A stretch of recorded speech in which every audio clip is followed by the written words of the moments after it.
तो अब तक हमने देखा कि उन्होंने बताया है अपने आप में विश्वास रखें, शांत मस्तिष्क शक्ति देता है, लगातार ऊर्जावान कैसे बना जाए, प्रार्थना की शक्ति आजमाएं, सुखी होना आपके हाथ में है, न चिढ़ें न गुस्सा हों, अच्छे परिणामों की उम्मीद करेंगे तो अच्छे परिणाम मिलेंगे। ये हमारा चल रहा है चैप्टर। तो इसी में आगे है, अगर आप कुछ पाना चाहते हैं तो आपको इसे कैसे हासिल करना चाहिए। सबसे पहले तो आप खुद से पूछें, क्या मुझे यह पाना चाहिए। ईमानदारी से इस प्रश्न को अपनी प्रार्थना में दोहराएं और पूछें कि आपको सचमुच यह पाना चाहिए या नहीं।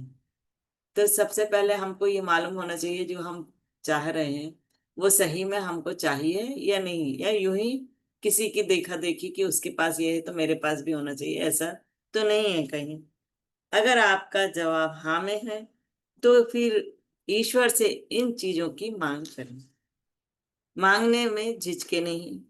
और अगर ईश्वर को इसमें जिसमें आपसे ज्यादा बुद्धि है यह लगेगा कि आपको यह नहीं मिलना चाहिए तो भी आप चिंता ना करें, वह आपको वह चीज नहीं देगा जो मतलब, अगर ईश्वर को लगता है कि यह चीज आप मांग तो रहे लेकिन आपके लिए अच्छी नहीं है तो वो ईश्वर आपको नहीं देगा। परंतु अगर आपके द्वारा मांगी जाने वाली चीज सही है तो उसे मांगने में झिझके नहीं। और जब आप मांगे तो अपने दिल में शंका ना रखें, कोई निश्चित वस्तु मांगे। मतलब अगर आप कोई चीज मांगते हैं तो उसमें शंका नहीं होना चाहिए कि ये मेरी पूरी होगी कि नहीं, ईश्वर मुझे ये देगा कि नहीं। बिल्कुल निश्चिंत होकर के मांगे और विश्वास करें। इस नियम की सत्यता के बारे में मेरे मित्र ने मुझे बताया, जो मिड वेस्टर्न में बिजनेसमैन है। वह एक अट्टा कट्टा बहिर्मुखी मिलनसार प्रेमी व्यक्ति है जो कि एक सच्चा ईसाई है। वह अपने राज्य में सबसे बड़ी बाइबल क्लास चलाता है। जिस कस्बे में वह रहता है वह वहां का लीडर है।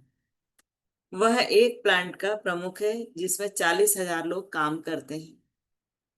उसकी ऑफिस की मेज धार्मिक साहित्य से भरी पड़ी है। मेरे कुछ प्रवचन और पंपलेट भी उसके पास रखे हुए हैं। उसके प्लांट में, जो अमेरिका के सबसे बड़े प्लांटों में से एक है, वह रेफ्रिजरेटर बनाता है। वह सच्चे दिल का अनगढ़ व्यक्ति है जिसमें आस्था की शक्ति है। उसे विश्वास है कि ईश्वर उसके ऑफिस में उसके साथ है। मतलब अगर हम ये विश्वास रखें कि ईश्वर हमारे पास हर पल हर क्षण है तो हमारे को डरने की कोई आवश्यकता नहीं होती, लेकिन हम विश्वास नहीं करते इसलिए डर डर के जीते हैं। वह सच्चे दिल का, सॉरी, मेरे मित्र ने कहा, बड़ी आस्था का उपदेश दें, न कि छोटी और जरासे में बह जाने वाली कमजोर आस्था का। मतलब मजबूत आस्था होना चाहिए, कमजोर नहीं। इस प्रकार न डरें कि आस्था वैज्ञानिक नहीं होती। मैं एक वैज्ञानिक हूँ, उसने कहा। मैं अपने बिजनेस में हर दिन विज्ञान का प्रयोग करता हूँ और मैं हर दिन बाइबल का प्रयोग करता हूँ। बाइबल काम करेगी। बाइबल की हर चीज काम करती है बशर्ते आपको उसमें विश्वास। मतलब आप जो भी धर्म के हैं, जिस भी धर्म में आप विश्वास रखते हैं, उसकी जो धार्मिक पुस्तक है उसमें आपको विश्वास होना चाहिए। जब उसे इस प्लांट का जनरल मैनेजर बनाया गया तो कस्बे में लोग ये कहने लगे, अब मिस्टर जनरल मैनेजर बन गए हैं, मतलब नाम लेके, तो हम सबको काम पर बाइबल लेकर जाना पड़ेगा। तो सब मतलब हंसी उड़ाने लगे क्योंकि वो बाइबल की क्लास चलाते हैं। कुछ दिनों के बाद उसने अपने ऑफिस में उन लोगों को बुलाया जो इस तरह की बातें कर रहे थे।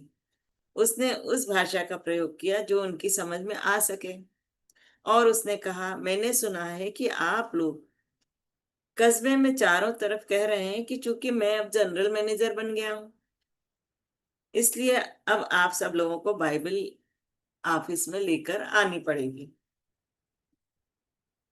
नहीं, हमारा यह मतलब नहीं था, उन लोगों ने थोड़ा लज्जित होते हुए कहा। उसने कहा, वैसे यह विचार बुरा नहीं है, परंतु मैं नहीं चाहता कि आप लोग बाइबल को अपने हाथ में उठाकर रोज प्लांट में आओ। बाइबल को अपने दिल में और दिमाग में लेकर चलो। मतलब बाइबल पुस्तक को लेकर के नहीं चलना है, बाइबल में जो सिद्धांत दिए हैं, जो अच्छी बातें दी हैं, उसको आपको अंदर अपने विश्वास के साथ रखना है। आस्था और विश्वास के साथ अगर तुम दिल में सद्भाव और आस्था लेकर आओगे, तो मेरा विश्वास करो, हम लोग सही तरह से बिजनेस कर सकेंगे।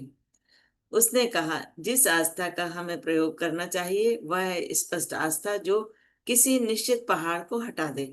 अचानक उसने मुझसे पूछा, क्या कभी आपके पैर में अंगूठे में दर्द हुआ? क्या आपके पैर के अंगूठे में दर्द हुआ? क्या आप उससे परेशान हुए हैं, या उस दर्द ने आपको परेशान किया है? मैं इस सवाल से थोड़ा हैरान हुआ, परंतु उसके इसके पहले कि मैं जवाब दे पाऊं, उसने कहा, मेरा एक अंगूठा मुझे परेशान किए हुए था, और मैं इसे लेकर इस शहर के डॉक्टरों के पास गया। वे अच्छे डॉक्टर थे और उन्होंने कहा कि मेरे अंगूठे में कहीं कोई गड़बड़ी दिखाई नहीं दे रही थी। परंतु वे गलत थे, क्योंकि वह दर्द कर रहा था। मतलब डॉक्टरों ने कहा कोई गड़बड़ी नहीं है, लेकिन उसने कहा भाई दर्द तो है ना। इसलिए मैं बाजार गया और एनाटॉमी की एक पुस्तक ले आया और अंगूठे के बारे में पढ़ा। यह दरअसल एक आसान सी संरचना है। इसमें कुछ मांसपेशियों, लिगामेंट्स और हड्डियों के अलावा इस ढांचे में कुछ और नहीं है। ऐसा लग रहा था जैसे कोई भी व्यक्ति जिसे अंगूठे के बारे में जरा भी ज्ञान होगा इसे ठीक कर सकता है, परंतु मैं किसी तरह भी उस अंगूठे को ठीक नहीं कर पाया। इस यह हर समय दर्द करता रहा।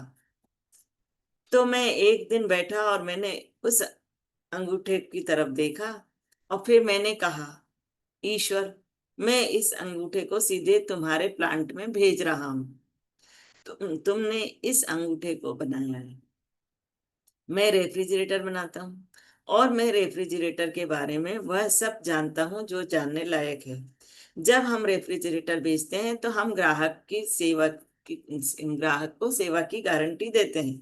अगर रेफ्रिजरेटर सही तरीके से काम नहीं करता है तो प्लांट में वापस ले आते हैं और हम उसे ठीक करके उसे वापस कर देते हैं। इसलिए मैंने कहा, ईश्वर, तुमने इस अंगूठे को बनाया है, तुमने इसका निर्माण किया है, और तुम्हारे सर्विस एजेंट यानी कि डॉक्टर को पता नहीं है कि इसे कैसे ठीक किया जाए। और अगर आप बुरा ना माने ईश्वर, तो मैं चाहूंगा कि आप इसे जल्दी से जल्दी ठीक कर दें, क्योंकि यह मुझे बहुत कष्ट दे रहा हूँ। मतलब जो चीज जहां मैन्युफैक्चर हुई है वहीं पहुंचा दिया जाए, उनके हवाले कर दिया जाए। सीधा सा मतलब ये, तो वो उसे ठीक कर देंगे। अब अंगूठा कैसा है, मैंने पूछा। बिल्कुल ठीक है, उसने जवाब दिया। शायद ये मूर्खतापूर्ण कहानी है। और जब उसने मुझे यह सुनाई तो मैं हंसा, परंतु मैं रोया भी नहीं, क्योंकि मैंने उस व्यक्ति के चेहरे पर एक अद्भुत भाव देखा जब उसने मुझे निश्चित प्रार्थना की घटना सुनाई। निश्चित रहें, ईश्वर से कोई भी चीज मांगे, परंतु छोटे बच्चे की तरह शंका ना करें। मतलब हमें शंका नहीं करना, अगर कोई भी चीज मांग रहे हैं तो बिना शंका के हमें उस पर विश्वास करना है कि वो हमें मिलेगी ही मिलेगी। शंका से शक्ति का प्रवाह रुक जाता है, आस्था इसे खोल देती है। आस्था की शक्ति इतनी अधिक है कि ऐसा कुछ भी नहीं है जो सर्वशक्तिमान ईश्वर हमारे हमारे लिए न कर सके, हमारे साथ न कर रह सके, और हमारे द्वारा न कर सके, अगर हम उसे अपनी शक्ति अपने मस्तिष्क में प्रवाहित करने दें। तो इन शब्दों को अपनी जीभ के चारों ओर लपेट लें, उन्हें बार बार दोहराते रहें, जब तक कि वे आपके मस्तिष्क में भीतर तक प्रवेश न कर जाए, जब तक कि वे आपके दिल में गहराई तक न उतर जाए, जब तक कि वे आपके सबसे अंदरूनी स्थान में प्रबलता से न जम जाए। जो भी इस पहाड़ से ये कहेगा, तुम दूर हट जाओ और समुद्र में डूब जाओ, और उसके लिए दिल में इस पर संदेह नहीं होगा, बल्कि वह विश्वास होगा कि वह जो कहेगा वही होगा, तो सचमुच वह जो कहेगा वही होगा या वही उसको मिलेगा। तो सबसे बड़ी चीज होती है विश्वास। अगर हम करते हैं किसी भी बात पे तो वो अवश्य ही पूरी होती है। आस्था जरूरी है। मैंने इस सिद्धांत को इन सिद्धांतों का सुझाव कुछ महीने पहले अपने एक पुराने मित्र को दिया जो हमेशा बुरे की आशा करता था। हमारी चर्चा के समय तक मैंने उसे कभी यह कहते नहीं सुना कि चीजें या घटनाएं अच्छी होंगी। वह हर प्रोजेक्ट या समस्या के बारे में नकारात्मक नजरिया ही रखता था। उसने इस अध्याय में बताए गए सिद्धांतों के बारे में प्रबल अविश्वास व्यक्त किया और यह प्रस्ताव किया कि वह मुझे गलत साबित करने के लिए इनका परीक्षण करने के लिए तैयार है। मतलब चैलेंज लेने के लिए तैयार है कि ये सब गलत है। वह एक ईमानदार व्यक्ति है और उसने इन सिद्धांतों को विभिन्न मामलों में पूरे विश्वास से आजमाया और सचमुच एक स्कोर कार्ड किया। उसने 6 महीनों तक ऐसा किया। इसके बाद उसने मुझे यह जानकारी दी कि 85% मामले संतोषजनक ढंग से हल हो गए हैं। मुझे अब विश्वास है, उसने कहा। जो पहले विश्वास नहीं कर रहा था, हर चीज को नकार रहा था, उसी ने कहा कि मुझे अब विश्वास है कि उसने कहा हालांकि मुझे यह संभव नहीं लगता था, परंतु यह एक तथ्य है कि अगर आप सर्वश्रेष्ठ की उम्मीद करते हैं तो आपको कोई ऐसी अजीब सी शक्ति मिल जाती है जिसके द्वारा आप उन परिस्थितियों का निर्माण कर लेते हैं जिनके द्वारा अपेक्षित परिणाम मिलते हैं। आज से मैं अपने मानसिक नजरिए को बदल रहा हूं और मैं बुरे की बजाय सर्वश्रेष्ठ की उम्मीद करूंगा।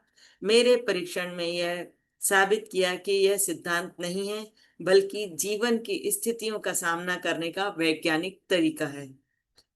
मैं इसमें यह जोड़ना चाहूंगा कि उसने जो ऊंचा प्रतिशत हासिल किया उसे भी अभ्यास द्वारा बढ़ाया जा सकता था।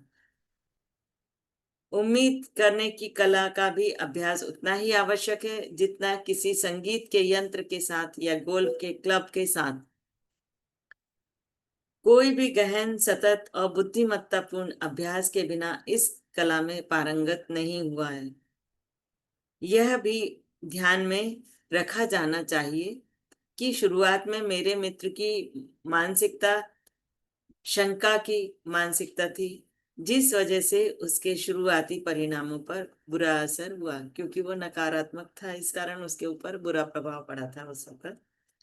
हर दिन जब आप जीवन की समस्याओं का सामना करें तो मैं आपको ये कहने का सुझाव देता हूँ, मुझे विश्वास है कि ईश्वर मुझे वह हासिल करने की शक्ति देता है और जो मैं सचमुच चाहता हूँ। कभी बुरे परिणामों का जिक्र ना करें, उनके बारे में ना सोचें, उन्हें अपने दिमाग से निकाल दें। हर दिन कम से कम 10 बार सोचें, मैं सर्वश्रेष्ठ परिणामों की उम्मीद करता हूँ और ईश्वर की मदद से मैं उन्हें हासिल कर लूंगा। ऐसा करने से आपके विचार सर्वश्रेष्ठ की ओर मुड़ जाएंगे और इसकी प्राप्ति के लिए तैयार हो जाएंगे। इस अभ्यास से आपकी सारी शक्तियां सर्वश्रेष्ठ को हासिल करने के लिए सक्रिय हो जाएंगी। फिर आपको सर्वश्रेष्ठ परिणाम मिल जाएंगे। Thank you so much. हमारा स्वाध्याय आज